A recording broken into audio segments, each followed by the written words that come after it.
Nak ramandi darani ulama dongane ramandi. Nak mandi kamu jadi bupati tetap nganggep karena beli. Sopo sing ora roh bupati saiki gak beli. Ribet kan?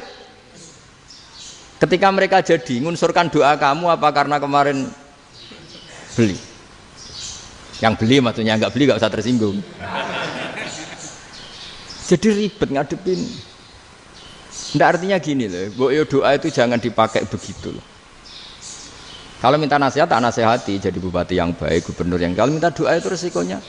Akhirnya kiai-kiai kalau diminta doa ya doa, sebenarnya diisinya itu gak doa kemenangan. Selamat. Itu nggak selamat gitu. Karena ribet. Makanya Islam itu doa itu setelah iman. Aturan iman benar baru doa. Aturan iman benar termasuk Allah itu yaf'alu ma yasha, boleh melakukan yang dikehendaki. Allah enggak boleh terdikte oleh doa kita, enggak boleh. Ya saya ulang lagi ya, madzhab Hasan Asyadzili ini khas kita. Jadi la ilaha illallah itu didahulukan sebelum istighfar. Tapi kebalikannya madzhab Imam Sanusi itu dibalik. La ilaha illallah itu kalimat yang sakral. Karena yang sakral dibutuhkan muqaddimah, yaitu yang melafadzkan harus yang sudah bersih, yang sudah steril baru melafadzkan la ilaha illallah. Maka dalam madzhab Sanusiyah istighfar dulu baru la ilaha illallah. Nah, cara mazhab Abdul Hasan Asyadzili kebalikan, istighfar itu sah setelah sahnya tauhid. Kamu ikut mana tuh? Asyadzili apa Sanusiyah? Alhamdulillah sama-sama tidak paham ya sudah. Akhirnya sudah. Ya enggak kemana-mana kan gitu. Jadi apa ya? Terus ini saya teruskan ini biar khas pesantren atau khas NU lah, kalau bahasa Pak Rektor khas NU. Ini ben sampean tahu beberapa perbedaan itu lazim halaman 24. Ya halaman 24 sama 25 tak baca ini masih orisinil. An Sufyan bin Uyainah ini juga gurunya Imam Syafi'i. Kata Sufyan bin Uyainah, beliau cerita kana Isa wa Yahya alaihi salam ya'tiyanil qaryah fayas'alu Isa an syirari ahliha wa yas'alu Yahya an khiyari ahliha. Jadi Nabi Isa dan Nabi Yahya itu satu generasi, sama-sama masih muda. Kalau di satu kampung yang Nabi Yahya tanya, ini keluarga terbaik siapa? Saya mau nginap di situ. Karena kumpul orang baik itu nyaman.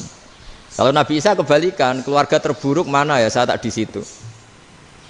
Nah terus akhirnya faqala lahu Yahya lima tanzilu ala syirarin nas. Kenapa kalau kamu bermalam kok malah kumpul orang-orang yang nakal? Innama ana tabibun udawil mardo. Saya ini nabi ibarat dokter. Di mana-mana dokter yang ngumpuli yang sakit, ngobati yang sakit. Makanya di NU itu ya banyak kiai jazab mengumpuli yang nakal-nakal. Nak tepak yang ngentas yang nakal, nak ora tepak ya katut. Ini adu nyali lah sudah gitu. Tapi itu ada ilmunya, yaitu niru Nabi siapa? Isa. Kalau kamu dokter penelitian tuh cari daerah yang banyak pandemi apa yang bersih? Yang banyak pandemi, karena yang namanya penelitian ya di situ kan. Kalau kamu dakwah ngentas kemiskinan, ke daerah miskin apa daerah kaya? Nah sama, kalau ngentas kefasikan ke daerah fasik apa daerah orang soleh? Ya, tapi itu Nabi Isa. Nah kalau kamu tidak Nabi kan potensinya kan ngadut itu. Tapi setidaknya bahwa kita sering disalahkan karena punya beberapa tokoh yang ngancani fasik-fasik, itu sebenarnya ada dalilnya, yaitu Nabi siapa? Isa. Nah terus masalah tegas dan lunak. Ketika ada mahasiswa misalnya pacaran, boncengan lanang dan perempuan, itu pilihan kita apa? Kalau tegas terus gak mau mendengar kita, misalnya gini contoh gampang, tak beri contoh Pak D, jangan orang tua, nanti secara fikih itu beda. Nah ini kan kita orang pesantren lah, biasa ngaji fikih detail.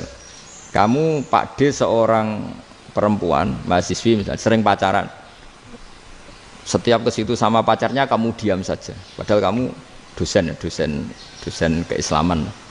Mesti pamanaan kamu nyimpulkan, ternyata pacaran itu tidak apa-apa, buktinya Pak D itu tidak negur, menengahi. Ini berarti as-sukut alal mungkar. Tapi kebalikannya, Pak D ini terkenal keras. Nak rono mesti rajaku ponaan. Akhirnya yura rono. Mesti ngerti nak mesti diamuk. Nah, dua orang ini sama-sama gagal kan? Yang lunak menjadikan ponaannya pacaran terus karena enggak negur sehingga dikira membolehkan. Sing keras juga enggak sempat bina wong rono era wani. Akhirnya dua orang ini sama-sama sama-sama tidak berkesempatan membina kan? Gagal membina kan? Karena yang keras ponaknya tidak pernah situ, berarti nggak bisa bina kan? Yang lunak membiarkan berarti juga ada bina. Nah Islam itu antara dua itu, ya agak terlalu lunak, nggak terlalu keras. Karena kalau terlalu keras, misalnya ada kiai terlalu keras, lu masyarakat mau tanya itu gimana? Lari kan? Loh, saya ini punya pengalaman pribadi. Saya ini kan kecelok orang alim. Itu kalau pernah ya saya itu berusaha ya pokoknya ya umumnya orang alim lah. Tenang, terus anteng, nggak gejlok-gejlokan. Itu nggak ada yang tanya. Saya mimpi ketemu beberapa ulama itu disalahkan. Terus umat saya kalau mau tanya itu ke siapa? Wong alim wis wibawa, meneng tambah banget wibawanya. Kalau Quran sering gejlok rektor macam-macam. Terus wong wanita kok. Saya biasa ke pasar pandangan dicegot orang. Gus, putri saya itu sering keluar darah tapi melebihi batas haid gini-gini. Kalau badhe sowan jenengan, gak usah sowan ning kene mbek ngadeg-ngadegan. Terus tanya, yang haid berapa hari, Gus? Ya supaya rudat ilal adat. Adat sebelum dia punya penyakit istihadah itu berapa? 6 hari ya sudah, kembali 6 hari lainnya mustahadah, tetap sholat, tetap normal. Tapi kalau sawi bawa, moro pasar go tasbih duwilu. Iku mesti wong salaman njaluk donga yakin. Tapi baru kayak rodok uraan ketemu wong-wong, dol pening ndi? Mak pening ndi? Gus beneran Gus ketemu jenengan kula wingi badhe tuwa kok. Akhirnya tanya. Dadi uraanku iku amdan. Lho nek sampean asli, iki asli uraan. Karena ndak uraan lah tetap ndak wibawa kan. Jadi baru kayak uraan itu ya banyak. Saya itu kalau ngantor di Jogja itu banyak orang yang tanya. Ya biasa tuh tanya macam-macam. Karena saya uraan. Ke pasar ya orang, bahkan di bis sering ketemu orang, wah beneran Gus kalau badhe sowan jenengan badhe tanya ini ya sudah di sini aja. Jadi semua itu diilmoni. Nah, Nabi itu punya sisi yang dua-duanya jalan. Memang beliau luar biasa, dipilih Allah yang luar biasa. Nabi ketika wibawa itu banyak sahabat yang bahkan mengenali wajahnya aja tidak bisa. Ka'anna ala ru'usihim at-tayr, bayangannya seakan-akan di kepalanya itu ada burung yang takut terbang, saking antengnya. Tapi Nabi sekali mengeluarkan job, sekali santai, itu sahabat tanya itu sampai yang nggak pantas ditanyakan. Nabi saya tadi kumpul istri saya, tapi tidak inzal, itu wajib mandi ndak. Aro'aita law anna ahadana ya'ti imro'atahu walam yunzil. Itu ya ditanyakan. Nabi pun kumpul itu betul saged inzal sepundi. Guys betul lagi. Terus ya ada yang tanya macam-macam.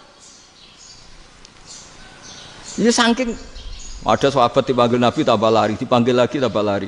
Panjenengan nyeluk, oh pas kula kumpul bojo kula. Lah kula kuwatir jenengan orang suci, saya belum mandi, makanya saya lari. Nabi ngendikan innamal mukmin thahir, ya nak masalah ketemu kiai ra apa-apa ijek junub. Sementing kok nak salat ya dhisik. Tapi Nabi sekali pakai madzahirul jalal, tapi pakai wibawanya, itu orang enggak berani ngomong. Tapi sekali Nabi rileks, itu orang bisa tanya apa saja, termasuk halal yang enggak pantas.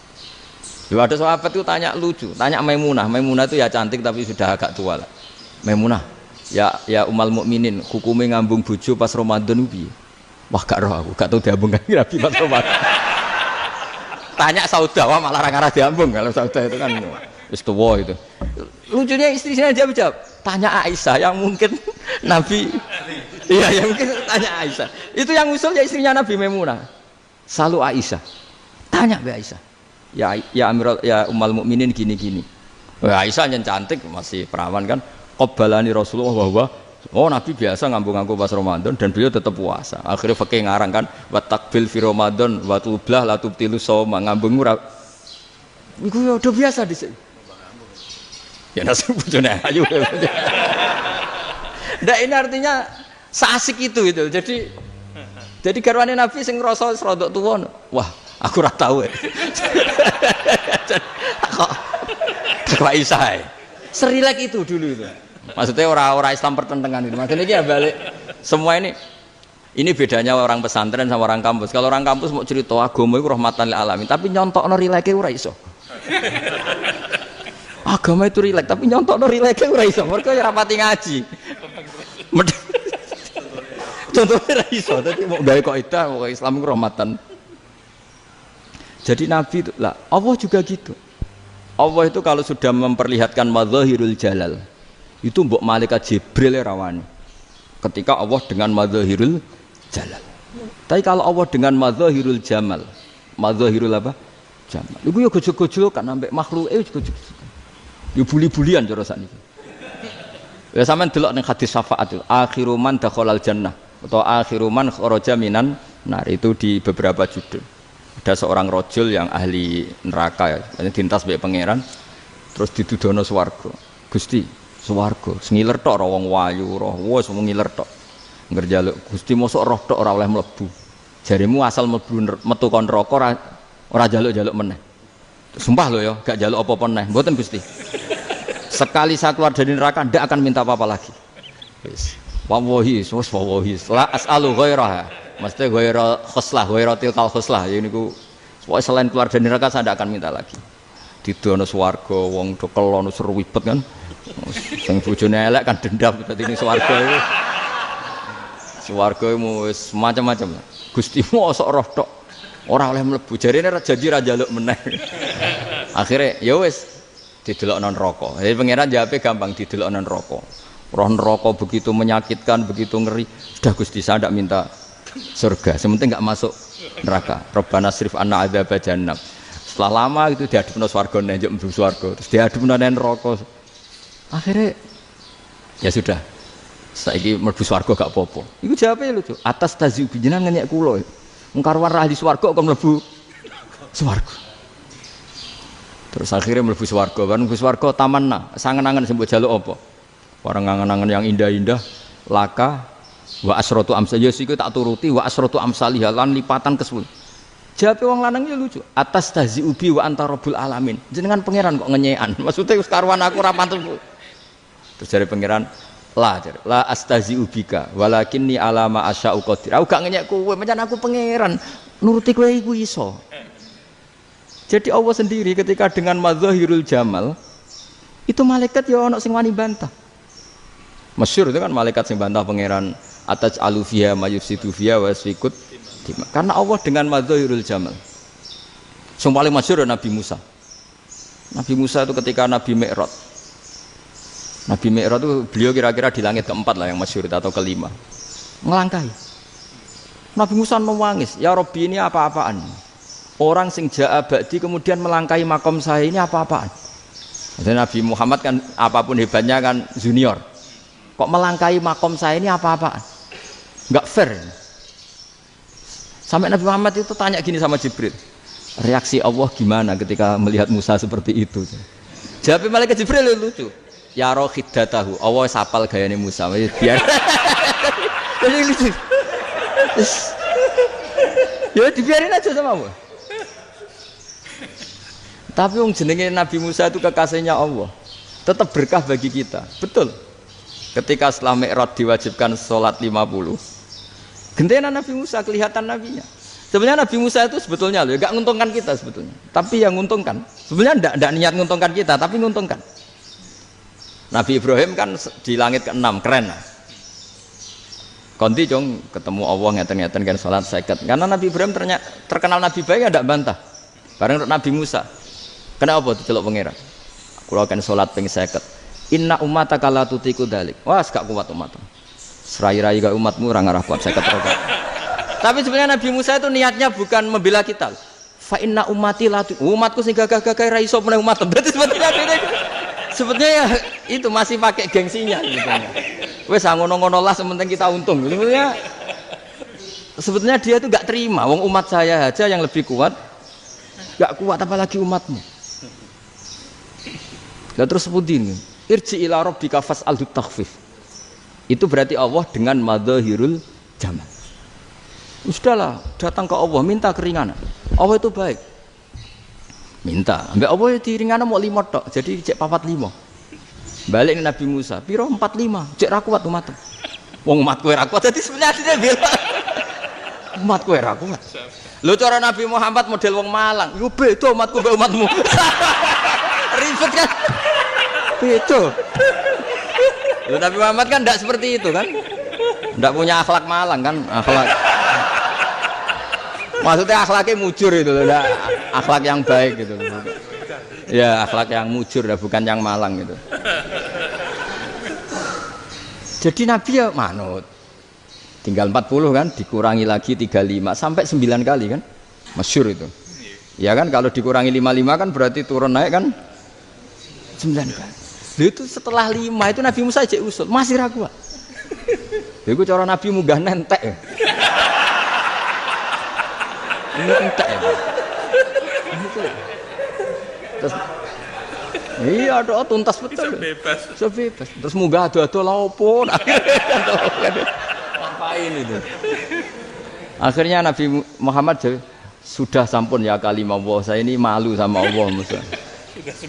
Sudah 9 kali dan diturutin terus. Jadi Allah kalau dengan madzahirul jamal itu Nabi Musa biasa nego sama Allah. Tapi ketika Allah dengan madzahirul jalal itu Nabi Musa enggak berani. Yaitu di hadisus syafa'ah. Hadisus syafa'ah ketika manusia datang ke Nabi Adam, ya tuna Adam. Ya Adam anta abul basar ngene isfa'li ana inda rabbik. Kamu saya minta mensafaati kita. Nabi Musa, Nabi Adam, inna rabbi qad ghadibal yawma ghadaban lam yaghdab qablahu mislah wa la yaghdab ba'dahu mislah. Ini Allah sedang murka besar dan tidak akan murka seperti ini lagi. Sudah saya tidak berani, nafsi. Nabi Ibrahim enggak, termasuk Nabi Musa ketika itu ya enggak berani. Karena Allah dengan madzahirul jalal. Itu Nabi Musa enggak berani. Sudah saya sendiri itu pernah salah. Yaitu saya membunuh seseorang yang enggak disuruh oleh Allah membunuh itu, yang pas jotosi orang Kipti. Akhirnya datang ke Nabi Muhammad, pas ke Nabi Muhammad Allah dengan madzahirul jamal. Apa dengan madzahirul jamal sampai Kanjeng Nabi ngendikan analah, saya akan memintakan syafaat kalian. Terus fa ahmadu rabbi bima hamida allamaniha rabbi. Saya muji Allah dengan pujian-pujian yang orang lain tidak tahu, hanya saya yang diajari, kata Rasulullah. Nah di sini menurut banyak ulama termasuk kitab yang saya baca, kenapa Muhammad sebagian namanya Ahmadu? Itu dari af'al tafdil, fa Muhammadun Ahmadu min ghairihi. Muhammad Rasulullah itu kalau muji Allah di atas cara mujinya nabi yang lain. Jadi Ahmadu bukan dari fi'il mudhari' lil mutakallim tapi dari af'al apa? Tafdil. Fa Muhammadun Ahmadu min ghairihi. Bahwa Kanjeng Nabi Muhammad sallallahu alaihi wasallam itu cara mujinya Allah di atas pujian para nabi. Makanya di sini Sayyid Ali Zainal Abidin kalau muji hamdal hamidin wa fauqa hamdil hamidin. Jadi pujian saya ini di atas rata-rata cara mereka apa? Memuji. Yaitu sirinya apa? Nabi itu tahu bahwa akhirat itu tidak bisa batasi Allah. Kamu tidak bisa nyemprit Allah. Allah, ini akhirat loh. Amal sudah tidak manfaat. Ingat itu. Tidak bisa seperti itu. Allah itu nggak bisa tunduk sama konstitusi yang bernama akhirat. Artinya Allah meskipun di akhirat tetap duwe hak yaf'alu ma yasa atau yaf'alu ma yurid. Nggak bisa kamu terus wah ini akhirat, amal ra iso dikirim wong mati, amal ra iso dikirim. Yo pangeran kok mbok atur. Kalau kita yang mengirimkan nggak bisa, tapi kalau Allah tetap bisa. Makanya ada kiai mengatakan kodok qadar ora iso dirubah, itu kamu. Makanya ada seorang kiai ditanya, kodok qadar iso dirubah sekali dicatat selesai. Jari kiai tadi, tapi nak Allah iso. Dalile apa ya huwa ma yasha wa yusbit. Nak Allah ya iso, sing ra iso kan kita. Nah, Nabi itu tahu betul meskipun akhirat itu Allah masih bisa dinego saking baiknya. Akhirnya Nabi sujud, masyhur itu terus, ya Muhammad irfa' ra'sak wasal tuqa wasatu safa. Semat sirahmu angkat, kowe apa tak turuti. Terus semenjak itu Nabi minta apa? Syafaat. Jadi makanya terus banyak GNU sing macam-macam lah. Sing ana sing potongane wedi terus hati-hati. Niku berarti makome madzahirul jalal. Ana sing amen guyon nek makome madzahirul jamal. Ana sing ra jelas ngene iki, sing ra jelas. Nak guyu buanter kok nak nangis yo buanter. Jebule urusan utang. Lah ini sudah yang udah.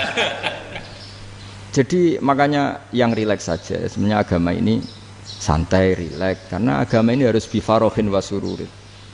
Enggak boleh agama ini dibawa dengan kekerasan, dengan antisosial. Karena agama ini harus kul bi fadlillah fi rahmati fa bidzalika falyafrahu, harus senang, harus rileks. Makanya saya jadi kiai itu senang takutnya gini. Sekali saya tidak senang jadi presiden buruk. Ternyata jadi wong alim ra enak, itu contohnya. Sampai merengut terus uripe susah, nanti orang tidak berani jadi orang alim. Makanya saya akan buktikan bahwa saya lebih bahagia dibanding rektor. Nanti orang ingin jadi rektor semua, nggak ingin jadi orang alim. Iya, makanya ini kan bentuk kearifan lah. Jenengan ngakui fungsi kiai kayak saya itu bentuk kearifan. Saya juga ngakui jenengan itu butuh kearifan. Saya sering didolani KUA itu. Itu rata-rata ya didikan kiai. Kompilasi hukum Islam itu banyak ya, janda cantik. Contohnya harus cantik, kalau jelek nggak mungkin terjadi kan. Ada janda cantik kebetulan suka kawin tapi takut zina. Saya ulang lagi, suka kawin tapi takut. Itu seringnya gitu Pak Rektor. Jadi dia kawin bosen, bilang ke KUA, Pak saya sekarang mau nikah sama ini. Loh, tapi kamu mau punya suami. Ya tapi kan nggak tercatat Pak. Itu KUA-nya rata-rata itu nggak berani. Meskipun nggak tercatat, karena secara fikih meskipun nggak tercatat tetap dia seorang perempuan yang bersuami, maka nggak boleh nikah sama orang lain. Tapi secara hukum santri nggak bisa dong menikahkan perempuan sing dadi zaujin yang punya suami. Jadi ini barokahnya kerjasama yang baik. Jadi di masyarakat itu tertanam didikan kiai nggak boleh nikahkan perempuan yang bersuami. Tapi di KUA ngikuti hukum formal. Dan di Indonesia itu KUA itu rata-rata konsultasinya ya sama kiai, sehingga ya nggak berani akhirnya meskipun aku ya udah mlebu rokok mbak gak iso, dan itu banyak. Seorang lagi ya, makanya ini kan pesantren itu nggak boleh mati. Orang kiai-kiai kayak saya nggak jelas-jelas itu harus lebih jelas lagi, karena ini yang on time, yang online, yang siapa saja bisa tanya. Saya itu SMS saya itu nggak punya HP WA, HP jadul itu SMS-nya tiap hari tak berapa, orang yang tanya dari Kalimantan, dari Aceh. Gus di kampung saya ada masjid 2 itu yang Samana, ada yang dari orang perkotaan, Gus di perumahan baru ada masjid, yang Jumatan baru orang 12, sah enggak? Ya langsung saya jawab, sah, dalilnya ini. Ya sudah, nah, tapi kata Imam Syafi'i gini harus orang 40, itu madhab Syafi'i, dalam madhab yang lain gini-gini. Itu kalau tanya rektor itu kan ribet, masuk ajudan dulu, asisten dulu, panjang.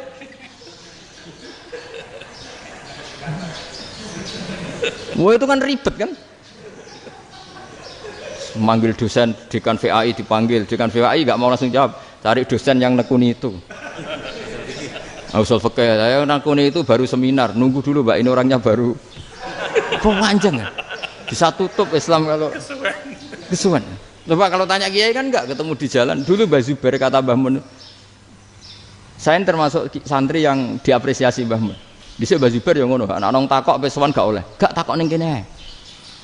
Saya biasa ditanya orang ngadeg-adegan. Ya alhamdulillah ilmunya cukup, kalau gak cukup ya kok sik. Jadi sebetulnya orang sopan itu ya agak-agak ada yang ditutupi sebetulnya. Mboten prayogi teng dalan nginjang mawon matur. Ya sebetulnya ya sebenarnya ya cuma sebenarnya memang ilmunya agak cukup gitu. Tapi itu sebenarnya secara fikih itu haram, menunda itu haram. Yo haram tuh, coba bayangkan ya, kalau tanyanya sekarang, Gus saya ini sudah keluar darah 1 bulan penuh, padahal normalnya hanya 6 hari. Saya nanti sholat enggak? Kalau nginjang mawon dugi kula, berarti kan hari ini belum ada keputusan. Sholat apa enggak kan? Tapi karena modus tadi, boten prayogi nggih ngendikan ngoteng-teng dalan nginjang tengen kula. Itu kemungkinannya 2, sopan atau goblok, itu saja.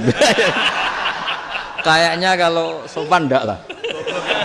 Kayaknya enggak lah kata. Karena secara fikih itu jelas haram. Bagaimana mungkin suatu yang harus dipraktekkan nanti duhur dijawab besok? Berarti duhur, asar sampai subuh belum ada. Ada jawaban, berarti enggak ada sholat kan? Makanya dibutuhkan orang-orang alim yang kultural seperti ini, dan NU menghormati kultural. Tapi Mbah Mun juga sangat menghormati Islam formal, karena tadi produk-produk formal itu bisa dilembagakan oleh negara, dan itu kita ikut untung. Makanya Mbah Mun itu kalau punya tamu KUA, punya tamu polisi sampai pejabat itu.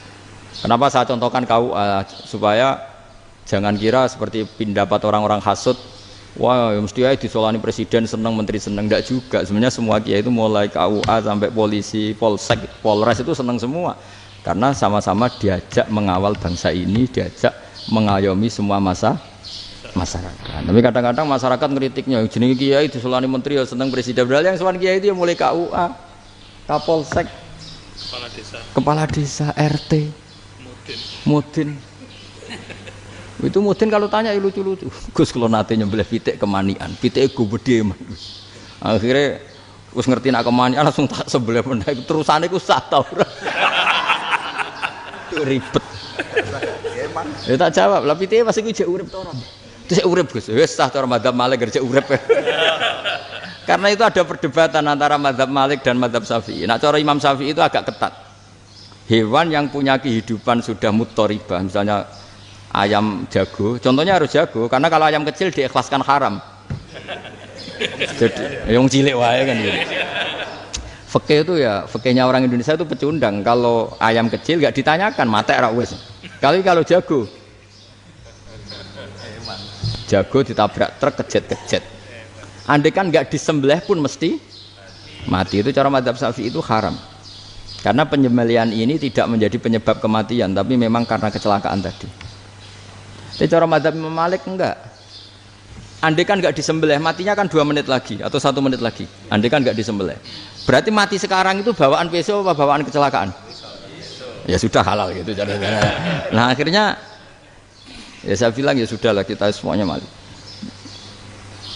Jadi cara debat, cara Imam Syafi'i enggak, cara berpikir itu sudah tidak kehidupan yang normal, yang dimana-mana penyembelihan itu mematikan yang hidup normal. Jadi agak ketat. Sehingga dalam contoh kemanian, kalau dalam bahasa Jawa nyembelih agak sempurna, terus pesonya jatuh atau apa itu, kalau pakai mazhab Syafi'i agak kesulitan. Jadi kalau mazhab Malik asal diselesaikan secara fauron, dan juga sebagian mazhab Syafi'i itu halal. Nah orang mesti tanya gitu, Gus, wedhusku tabrak truk, man Gus kejet-kejet. Tapi nak pitik cilik ra ditakokno. Makanya termasuk kritiknya Mbah Mun, tapi ini mazhabnya Mbah Mun ya. Kamu boleh ikut boleh ndak, karena ini urusan ndak penting.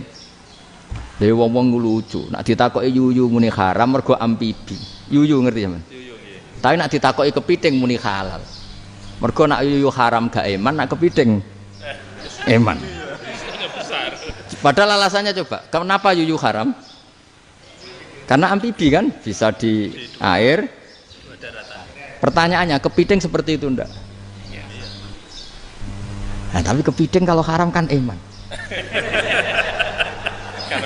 Karena besar kan. Kalau yuyu silahkan haram kan gitu. Artinya apa? Fikih kita ini agak-agak pecundang gitu, agak pertimbangan. Iya, ini lucu kan? Kualitatif. Coba alasannya yuyu haram karena apa? Amfibi kan? Hidup 2 alam. Pertanyaannya kepiting seperti itu enggak? Iya, kenapa kalau orang tanya, yuyu haram apa halal? Rata-rata jawab haram. Tapi kalau kepiting mulai khilaf. Loh mestinya kan sama kan? Nah itu karena unsur imannya. Iya tadi. Saya juga sering melihat tonggo-tonggo itu. Ayam cuwilik sakmene ketabrak truk, enggak ada yang tanya. Tapi saya pernah jalan-jalan di Narukan sini. Ono jago ketabrak, sing duwe langsung marani kula pas saya naik motor. Gus ini halal apa haram? Nak langsung kula sebelah halal apa haram? Wis kanggo kowe halal ya halal. Karena saya tahu tak jawab haram mesti kecewa itu. Aduh, kiai ini beratnya kan. Ya akhirnya ya saya setelah itu mate Imam Syafi'i ngapunten umat kula nu ora siap madzhab jenengan tuh ndak siap. Iya kan akhirnya pakai madzhabnya Imam Malik tadi. Ya tak Fatihah Imam Syafi'i ini mboten niat nglawan jenengan. Tapi ngobati tiang eman. Mergo pitike besar itu. Jadi ini kan ceritanya itu makanya yang rileks saja lah bahwa Islam ini yang rileks, yang menyenangkan karena ya agama ini harus menyenangkan. Raditu billahi robba. Raditu itu seneng banget, ridho itu puas. Enggak boleh beragama pertuntungan terus emosinan, ya marem atau raditu itu marem jadi yang nyaman. Ya saya kira demikian. Assalamualaikum.